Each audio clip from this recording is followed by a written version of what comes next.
Hello, everyone. If you like what I'm doing here, please consider subscribing, liking, and commenting. It would really help the channel out quite a bit. Thank you very much.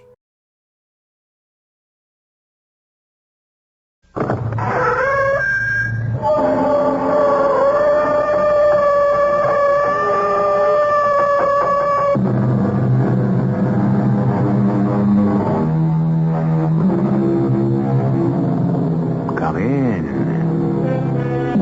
Welcome. I'm E.G. Marshall, keeper of this little lighthouse that casts its feeble flicker into the awesome darkness all about us. This time we are concerned with time itself. Time. Elusive time. Time is never the same in two distant places, never the same for different people. For some, time goes slowly. For others, time goes quickly. Some use time. Others pass it. And yet, isn't time the staff of life? Time is really all we have. Because when time runs out... Our mystery drama, The Murder Market, was written especially for the Mystery Theater by Sam Dan and stars Rosemary Murphy. It is sponsored in part by Buick Motor Division and Anheuser-Busch Incorporated, brewers of Budweiser. I'll be back shortly with Act One.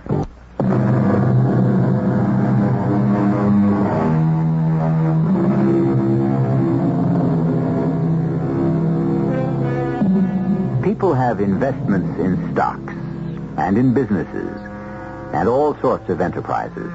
But these are investments involving money. The most important investment someone can make is the investment in another human being, because this is an investment in time. After all, lost money can always be regained, but lost time? Our heroine's name is Theodora Lewis. Significant might be the fact that no one has ever called her Thea or Teddy or Dora or Dory. It's always been Theodora or Miss Lewis. That's because she's such a sensible young lady. That's the word that broke the camel's back. Sensible. It's a word I've hated all my life. And what did it ever get me? Finally, I did something about it. Something wild and crazy.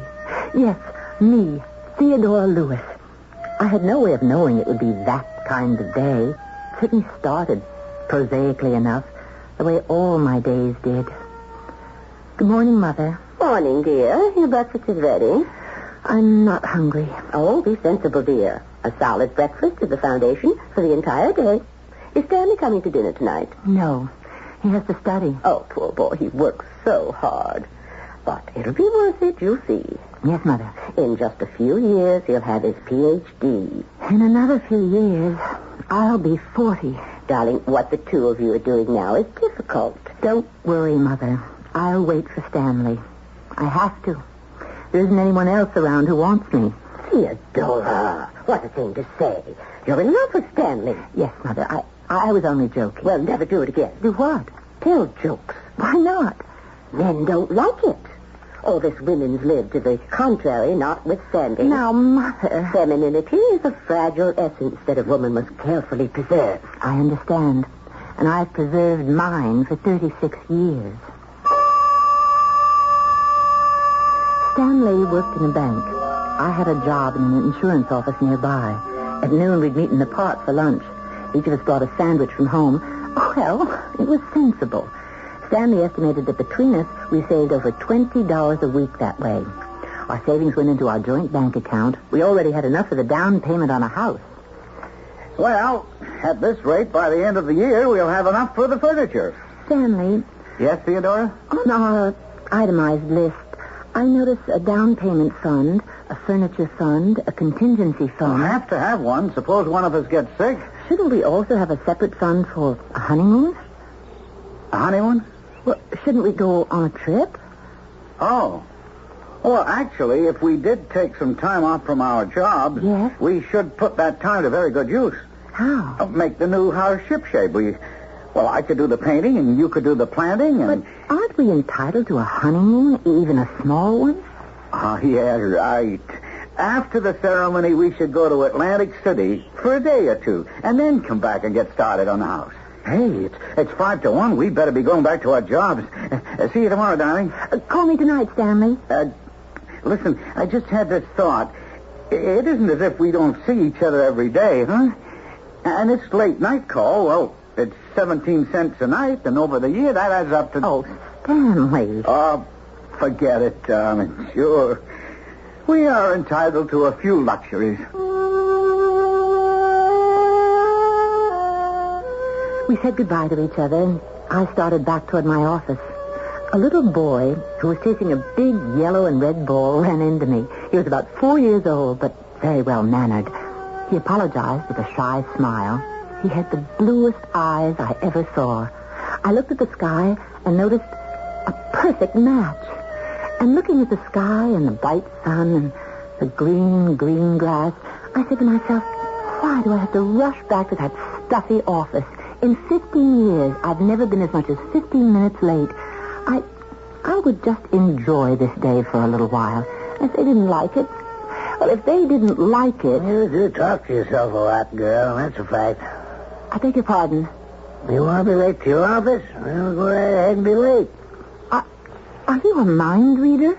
No, I'm a lip reader. You mean after 15 years they'd fire you if you walked in late just one time? No, they wouldn't do that, but they wouldn't like it. What do you do? I'm a secretary in an insurance company. Who? Bailey and Witherspoon. Do you have to work for a living? I have to support myself and my mother. She's been a widow for over... I see how lonely and insecure you are. What did you say? Here I am, a perfect stranger. If I ask you 2 or 3 more questions, you'll be ready to pour out the story of your life. Where are you going? Let go of my arm, please. I think it'd be better for you if you listen to me. That's a police officer just down the end of the path. What about it? What about it? I'm going to... You're going to do nothing, and you know it. You see, you're even too timid to call for help. You're afraid there might be publicity, something in the morning paper, an item in tonight's newscast. And somehow it might even be interpreted as your fault. After all, I'm a very dignified old gentleman. Oh, please, let go of my arm. Will you stay? I'll stay. All right. Let's get back to your job. You worked there 15 years. You must be pretty good. How would you know? Well, would they have kept you if you weren't? It so happens I am very good. The only reason I spoke to you in the first place is that you remind me of a girl I used to know. Oh, I see. What do you think you see? The prologue to a proposition. Oh, don't be cavalier about propositions, girl. How many of them did you ever get in your life, anyway? You'd be surprised. Don't play woman of the world with me. I know you too well. How would you know me? You only started talking to me a minute ago. I come here every day. I see you sitting on the bench with him. I say him because he dresses like a man. Although personally, I doubt it. Stanley is the finest man I know. Then you're in a bad way. Why does he sit here and munch peanut butter sandwiches? Why didn't he take you out to lunch? Because we can't afford it. When I said you reminded me of a girl, that wasn't the start of a proposition. What was it? No, just an old man's nostalgia. But now I see you're not like her at all. Well, on the surface, perhaps, but you don't have her fire, her ambition. Who was this girl? Oh, somebody I knew. Almost 50 years ago. Doesn't matter now. Well, it's costing me too much money just to sit here in the sun. Right, girl? It's hidden. What's hidden? It's hidden under a layer of fear and lack of confidence, but I think you got the basic stuff. Go out. Do something with your life before it's too late.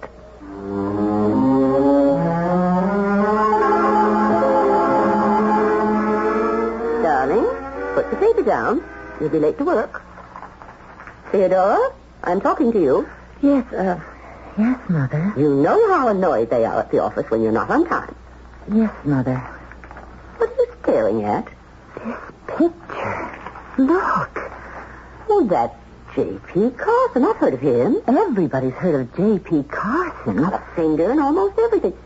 It says he's acquired another company. So that man was J.P. Carson himself. Which man? The man I met. You met J.P. Carson? Where? When? Yesterday on a park bench. What would J.P. Carson be doing on a park bench? Better run along, dear. I wonder if he'd remember me. All the way downtown on the crowded bus, I kept trying not to think about it. I even refused to face what it was. I got up at my stop, as usual, went up to my office, as usual, and maybe I wasn't concentrating on my work, but Mr. Peterson came by and warned me about being careful. And his tone of voice was even nastier than usual. And before I knew it, I was on my feet and I was looking down at this mean, vicious little man. And was this me? Was I actually saying, Mr. Peterson, I have put up with you and your nasty temper for more years than I care to remember. Take your frustrations out on someone else. I shall no longer pay the price for all your personal inadequacies. I quit.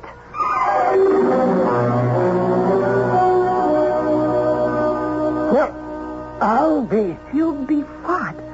How'd you get in here? I got off the elevator. The receptionist was busy, so I just sneaked by her. We must never tell her. It'll break her heart. Then I stopped the girl. I said I was new here. Where's the boss's office? She told me. And? I want a job. You got a job? I quit. Well, after 15 years? Well, why did you want to work for me? Because you make me feel I'm somebody. I can learn from you, and I'm a good secretary. Will you give me a job? I have 2 secretaries now, and they complain about overwork. Answer the phone. You're working. Oh, Mr. Carson. Answer the phone. Mr. Carson's office. Is he in? This is Al Ferris. Are you in for Mr. Al Ferris? Ask him what he wants. Mr. Carson would like to know what you want. You tell that bandit. You tell Mr. Carson that I'm going to kill him. He says he's going to kill you. You tell him he's not man enough. Mr. Carson says you're not... Mr. Carson says, don't be silly. Yeah, you'd better believe it. And Carson had better believe it, and the whole world had better believe it. Before Carson drives me to ruin and disgrace, I'm going to kill him.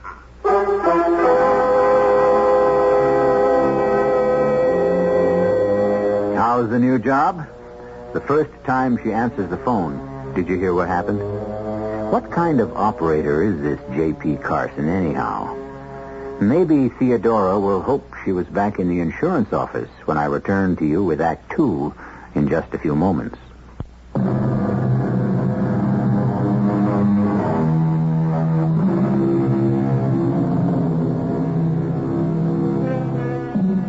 We're told that certain primitive tribes taught their children to swim by tossing them into the water. In this manner, they developed some excellent swimmers. They also lost quite a few kids. However, there are those people who deliberately provoke a sink or swim situation. For example, our heroine, Miss Theodora Lewis. Did you hear what I said? Yes, Mr. Ferris. You tell Carson. You tell him I intend to kill him. Hand me that phone. Ferris? Listen, Carson. No, you listen. Don't force I'm me. ready for you, Ferris. Instead of weeping bitter tears, you should be out raising the money. But, Mr. Carson... Oh, if I had $1 for every threat on my life, I'd have retired 20 years ago. What's your name? Theodora Lewis. Oh. I knew a girl named Theodora once. I met her in Shanghai, 1934, when I was with the Marines. She said she was a Russian princess. That's another story. Now, I have a business meeting at the Lake Forest Resort Hotel in New Hampshire. I have to straighten some people out. What time is it? 10 o'clock? Well, you'll have to rush.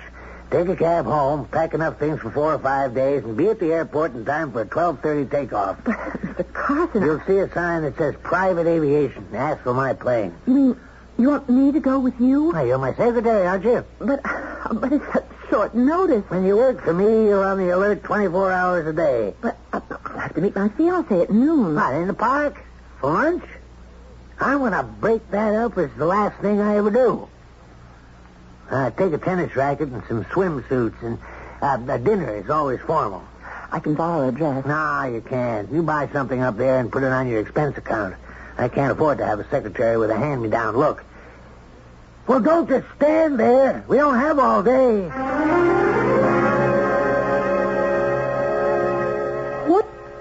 What do you mean you're going up to New Hampshire? Mother, I don't have time to go into it. Let me have your suitcase. What will Stanley say? I'll call him at the bank. Theodora, you know how they frown on personal calls. Then you'll have to go down to the park at noon and explain. Explain what? Theodora, I strongly disapprove, and I suspect Stanley will, too.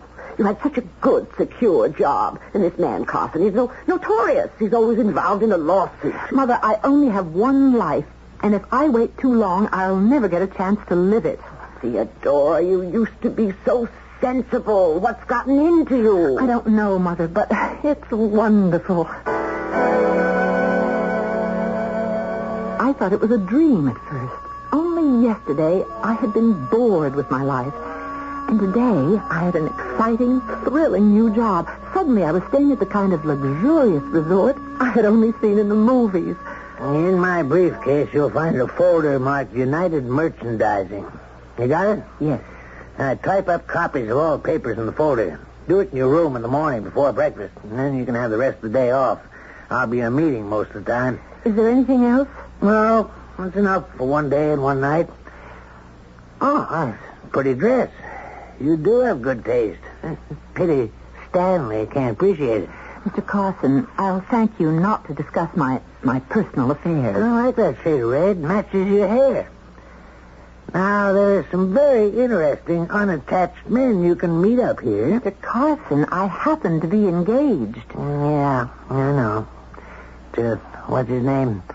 Stanley. Please. How could you even consider him? Mr. Carson, I must... Oh, be quiet. Why do you think I brought you here? Because I figured you could do yourself some good. Good? Come in. Carson, I have to talk to you. See me tomorrow, Ferris. Now, look, tomorrow's too late. I'll be frozen out. You should have thought of that before. J.P., let's make a deal. Don't make me laugh. You'll regret it. Please, close the door gently on your way out. Won't you give me a break? Were you out to give me a break? I don't have the money. You know how to raise it. All right. I warned you. Trouble with you, Al, is that you don't know how to lose. And the trouble with you, J.P., is you don't know how to win. That was the same Mr. Ferris who called you at the office? Oh, yes. Al Ferris. He looks desperate. They all do. Oh? They all get over it. See you at breakfast. Good night, Mr. Carson. Now, wait a minute. Check the folder and see if you have a paper marked options. Options? No, I don't see it. I must have forgotten to place them in the folder. Look through the briefcase. Yes, sir. Here it is. It says options. Good. Put it in the folder. And now, tell me what's wrong. Wrong? Yes. What's wrong? Nothing. You'll have to learn to lie better than that. Especially if you want to get along in this world. Well? Why do you carry a gun in your briefcase? My dear Theodora, you obviously refer to my .45 caliber Colt automatic pistol. Whatever it is. I never know when I might need one. Have you ever needed one? On occasion. I never knew anybody who carried a gun around with him. I mean, except policemen. Well, I play a rough game for high stakes. You talk about a game and rough. But those men who are here, they look like wealthy, important business leaders. Well, it's all a game. And in games, you have winners and losers. Some people lose hard. They say things like, Al Ferris did. But, None of these characters has the guts to follow through. I expect to die of a very ripe old age. Actually, I'm going to fall off the tree. You got that option paper? yes, sir. Right here in the folder. Guard it with your life. I will, sir. Actually, you might take the 45. Me? I wouldn't even know how to hold it. You stick around with me and you might have to learn. Besides, I am morally opposed You get that from Stanley?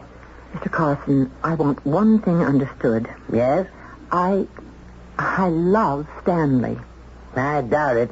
You may not approve of him, but you don't have the right to... That's where you're wrong. I can't have a secretary whose life is being ruined by some anemic imitation of a man. Stanley is kind and considerate and sincere. You're scraping the bottom of the barrel. I hate you. I inspire that emotion in people. All right, getting back to Stanley. Don't you say another word about Stanley. You make me so mad I could kill you. All right, close the door gently. I beg your pardon. No, it was my fault. I should have watched where I was going. I was just sweeping the hall. Excuse me. It's all right. Hey, listen. You look like a nice lady. Can I give you a word of advice? About what? I'm an expert. Because I also married a guy more than twice my age. Never fight with them. They can get a heart attack. Oh, we're not married. Oh, you're not married. Okay. Well, at least take the old buzzard for all he's got. Oh no. It's nothing like that. Yeah? Nothing like what? Like you know what. I'm just his secretary. Oh, sure. I mean it. And that conversation I just overheard, that didn't exactly sound like a business talk between a man and his secretary. If you'll excuse me. Look, I'm just trying to do you a good turn. Listen a little Betty here. I've been around. You look kind of new at this. New at what? Ain't going to be just fresh-looking and pretty forever. I don't have the faintest idea Go what... home. Marry that nice guy. Bet his name is Stanley. Stanley? How do you know about Stanley? What's the matter? I never went to the movies? I never seen the story before? What story? Your story. You want to do something for your guy, Stanley. So you figure you'll go away for the weekend with sport. That's the most ridiculous... I heard the whole thing. You were telling him all about Stanley, and he laughed at you. And that got you so mad, you said you'd kill him. Now, did you deny that? I don't know why I'm standing here listening to you. I'm only saying this because I'm a little older than you. I'd like to help you, straighten you out. Don't kill him. But I have no intention. Don't. You can't get away with it. And second, Stanley has got to stand up on his own 2 feet. You know what I mean? Thank you for your advice, even though none of it was necessary. I was amused. I was even flattered to think that I, Theodora Lewis, could be mistaken for a seductive woman of the world, the kind who went away with rich men for weekends. Hello. Oh, it's Mr. Ferris. You're Carson's secretary. Yes, New, aren't you? very new. Well, then let me buy you a drink. Thank you. I don't drink. Well, you have to drink something. Well, Let's just step into the bar. But It could be worth your while.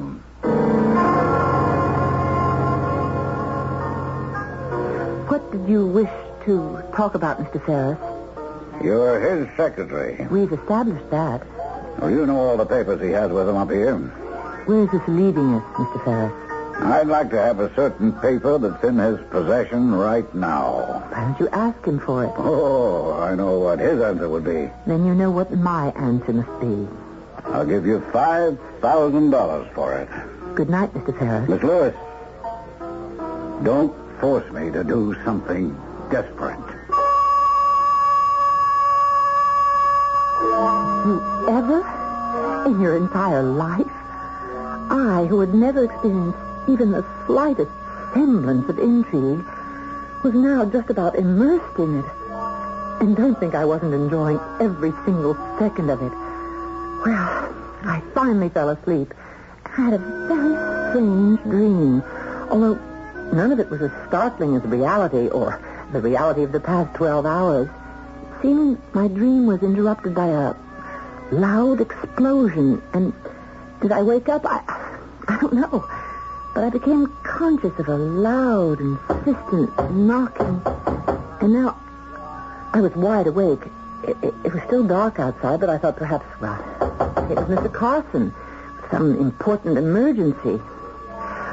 No rest for the weary on this job. I slipped into my robe. Just a minute. Oh. Miss Theodora Lewis? Yes. What are you staring at? Well, I guess I'm staring at you. May I come in? Why? Oh, my name is Frank Harmon.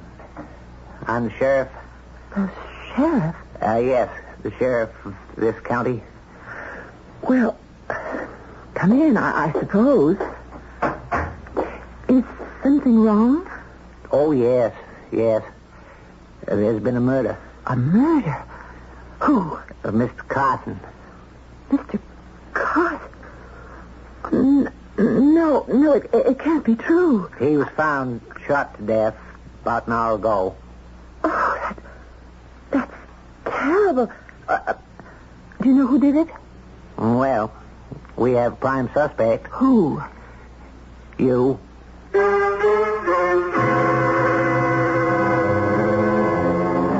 You talk about action.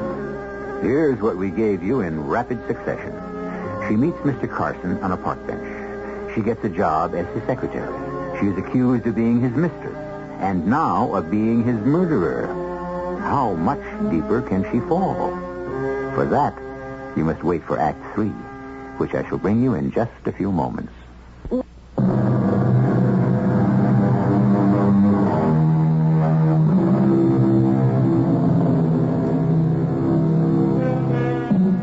All of us walk close to the brink, and most of us are unaware of it.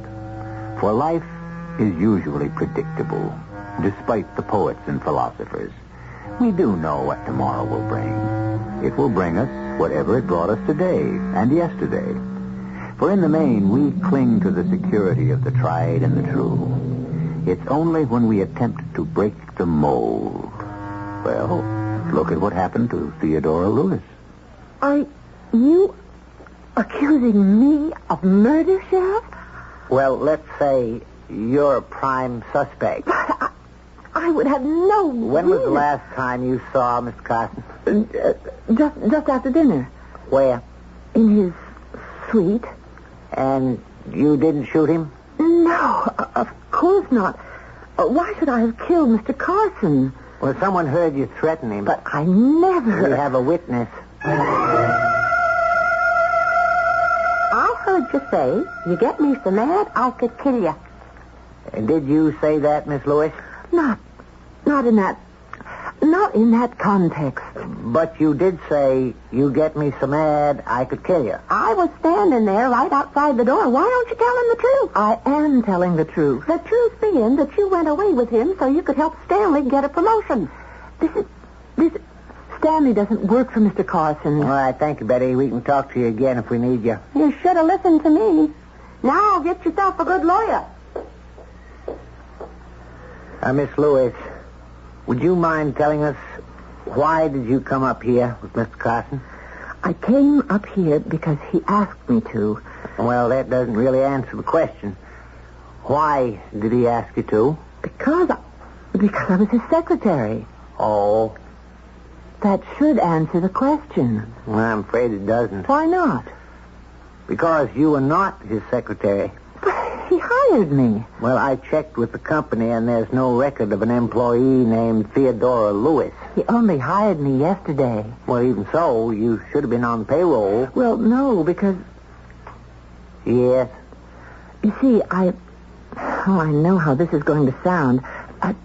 I sneaked into his office without anyone seeing me, and I was hired then and there, on the spot. Yes? And he never had a chance to say anything about it to anyone because 2 hours later we were headed up here, on a matter of business. You sneaked into his office? To ask for a job. Yes. Well, what made you do that? We had met the day before. Oh. Where? On a park bench. And he told me I was wasting my life. Yes. Which I was, but now I wish I'd never listened to him. Well, if you didn't kill him, who did? Who did? Oh, I know. I know a man who had the motive and who threatened him. The murderer is Mr. Al Ferris. You threatened Mr. Carson twice. Once on the phone at his office. Oh, that is not true. And again this evening in his room in front of a witness. And who's the witness? Me. Oh, Sheriff, I'm afraid this poor young lady is clutching at straws. You deny that you threatened Mr. Carson? Why would I threaten Mr. Carson? Because he had you at a disadvantage. Some sort of business disadvantage. That's why you threatened him. Oh, now, that is an absolute lie. J.P. Carson and I were the best of friends. But I heard you say... That will have to be all, Miss Lewis. You can go now, Mr. Ferris. But like everyone else, you'll have to remain here at the hotel. Why, certainly, Sheriff. And I'm sorry, Miss Lewis. I tell you, he killed Carson. Carson had him in a bind. What sort of bind? I don't know. Well, you were his secretary. You don't know? I told you, I just started working for him. You just started and he took you up here? He wanted me to meet interesting men. Oh, really? Why? Because he disapproved of my fiancé. Stanley. I know Betty Halverson. She's a busybody and a gossip, but she doesn't lie. If she says she heard you threaten to kill Carson, she heard you. I was exasperated. I resented his attitude about Stanley, and so I just... Well, don't you ever get angry? Not often. You meet him on a park bench, and he becomes your fairy godfather. You go away with him for the weekend. He promised. You delivered. He reneged. Do you believe that? Do I believe it? No. Thank you, Sheriff. But I'm just about the only one who doesn't. To everyone else, it's open and shut. Why don't you believe it? 'Cause I guess I'm not very good sheriff. I think you're a marvelous... No. If I were any good, would I be up here?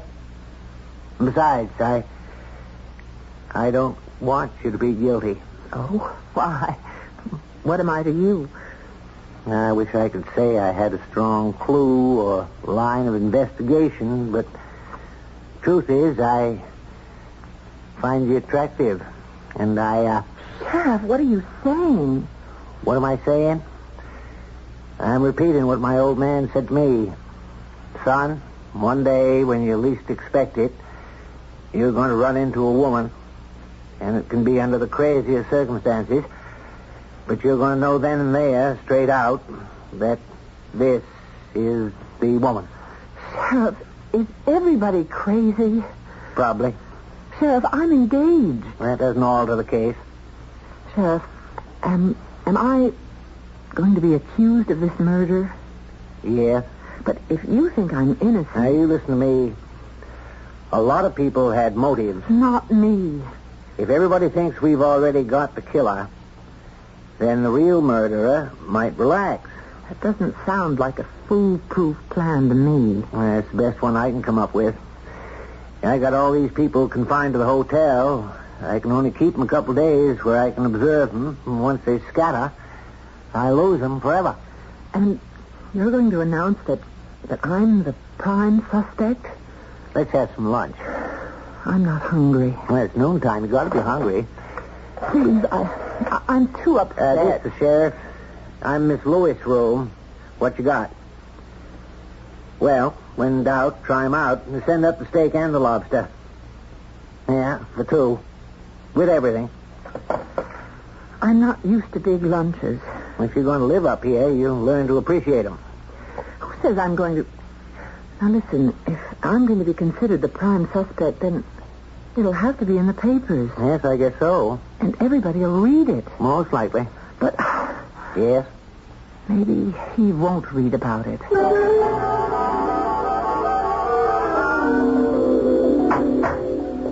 Well, how are you today? Never mind about me. Have you found anything? How about lunch? Frank, you're not getting anywhere, are you? Well, these are big and important guys up here, and they're putting on the pressure to be allowed to leave. State's attorney says we can't hold them indefinitely, and so... Yes, thanks.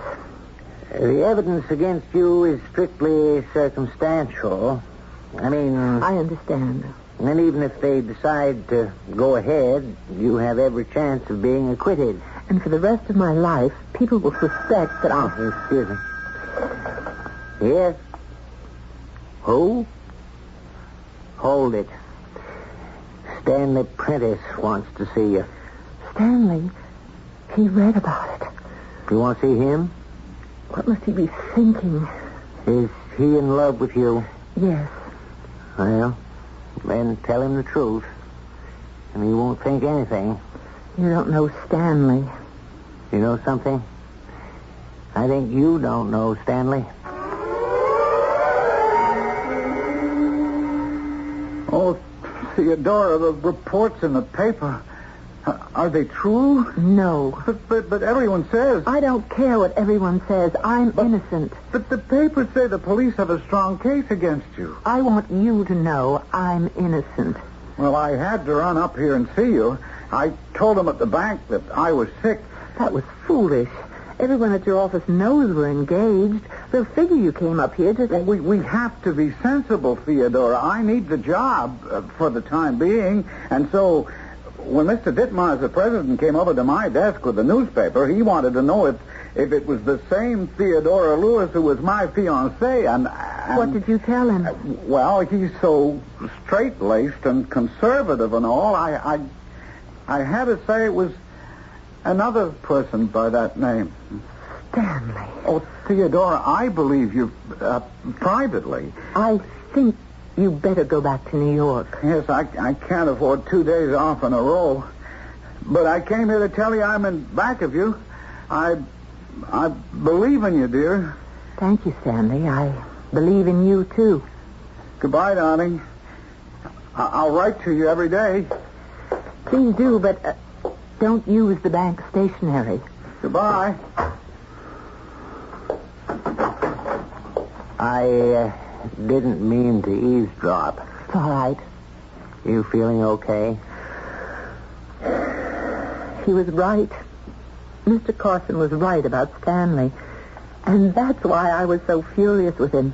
Because he was right. Isn't that ridiculous? Oh, sure. Yes? Hold it. It's J.P. Carson's lawyer. He's just flown up here. He's asking if you know about papers that are missing from Carson's briefcase. Yes. Tell him I've got... Hang up. Of course. That's it. The United Merchandising Options. I've got them right here. Carson wanted copies. Then why don't you give them to his lawyer? I will. As soon as Ferris is arrested for murder. Ferris? The room. Mr. Carson's room. Was it in disorder, as if someone were searching for something? Yes, it looked that way. Ferris killed him, ransacked the room for these papers. Well, how do you know? Ferris was caught short in the stock market.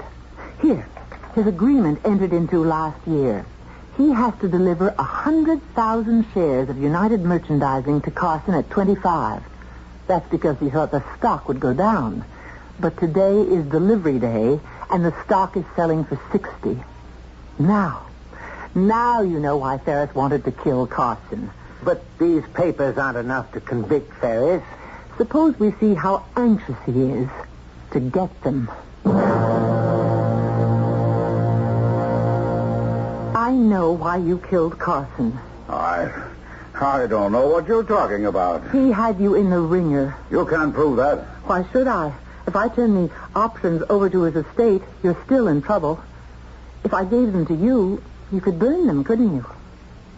Keep talking. Isn't it your turn to say something? All right, how much do you want? $250,000. Too high. To save you $4 million. Poor Mr. Carson. Pay my price, or you'll have killed him for nothing. Don't make me kill you, too. What good will it do you? You won't have the option. Oh, yes, I will. You gave yourself away.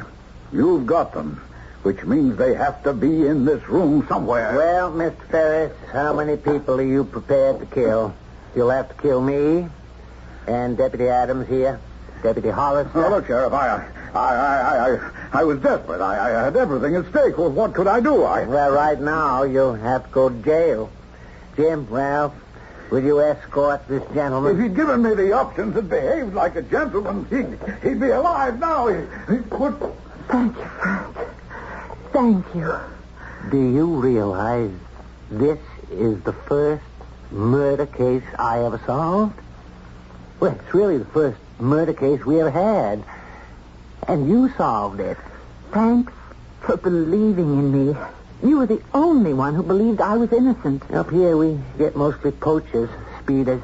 Frank. Nothing serious. Frank. City folks get lost in the woods. Frank. What? What is it? Kiss me, please.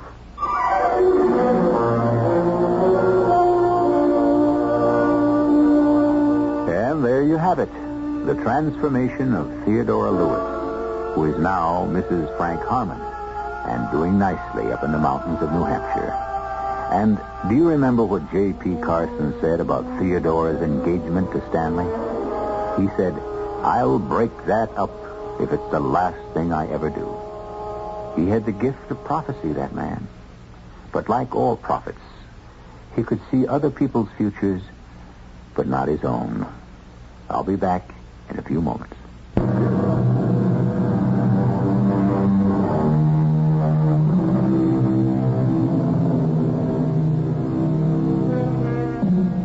Pieces of paper. Fragile, perishable pieces of paper. This is what so much of life is all about. A piece of paper says you're wealthy. A piece of paper says you're a pauper. A piece of paper places you in a royal palace. A piece of paper puts you in a prison or a scaffold. Is your life just so many pieces of paper, too? We have pieces of paper on which we weave these fables 7 times a week. Our cast included Rosemary Murphy, Robert Dryden, Ann Pitoniak, and Ian Martin. The entire production was under the direction of Hyman Brown. Radio Mystery Theater was sponsored in part by Listerine lozenges. This is E.G. Marshall inviting you to return to our Mystery Theater for another adventure in the macabre. Until next time, pleasant dreams.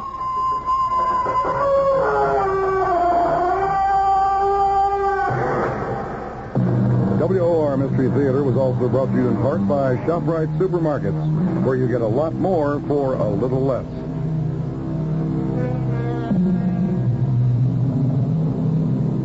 The preceding program was furnished by CBS Radio.